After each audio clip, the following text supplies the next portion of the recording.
అప్పట్లో ఈ న్యూస్ విన్నప్పుడు మనం అందరం చాలా బాధపడ్డాం. తమ పిల్లల్ని చాలా దారుణంగా కొట్టి చంపారు. చాలా దారుణంగా. Mentally disturbed parents. కానీ సేమ్ ఇలాగే వేరే మతం వాళ్ళు చేస్తే ఏ విధంగా ట్రీట్ చేస్తారండి? క్రిస్టియన్స్ చెప్పుకునే వాళ్ళు ఈ విధంగా తమ పిల్లల్ని చంపేసి ఆమె తన వాళ్ళ పిల్లల్ని చంపిన తర్వాత నాకు మేము పూజించే దేవుడు చెప్పారంటూ కూడా ఆమె చెప్పింది. ఆమె మెంటల్లీ డిస్టర్బ్డ్.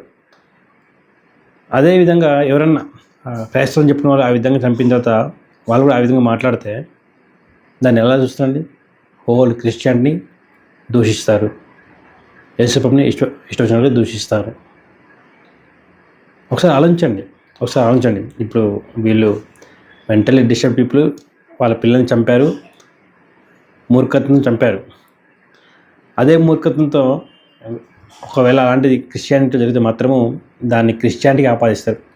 వాళ్ళని మెంటల్ డిస్టర్బ్ పీపుల్ కాదు, దాన్ని హోల్ క్రిస్టియానిటీకి ఆపాదిస్తారు. అదేవిధంగా చాలా బాధాకరమైన విషయం అండి. ఇతరులను అన్యాయం చంపడం అనేది నిజంగా చాలా బాధాకరమైన విషయము. దాన్ని మనం ఎవరము ఒప్పుకోము.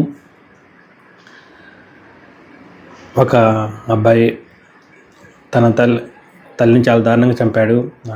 అతను కూడా మెంటలీ డిస్టర్బ్డ్ పర్సనే.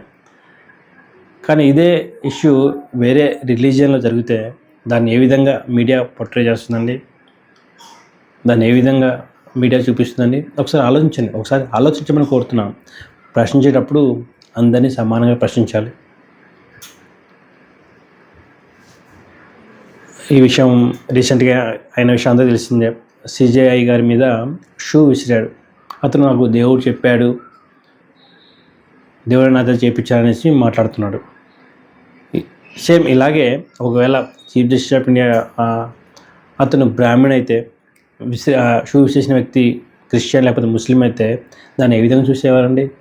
దాన్ని ఏ విధంగా మీడియా ప్రొజెక్ట్ చేసేదండి? దేవుని పేరు వాడుకొని ఇక్కడ ఇలా చేస్తే ఒక విధంగా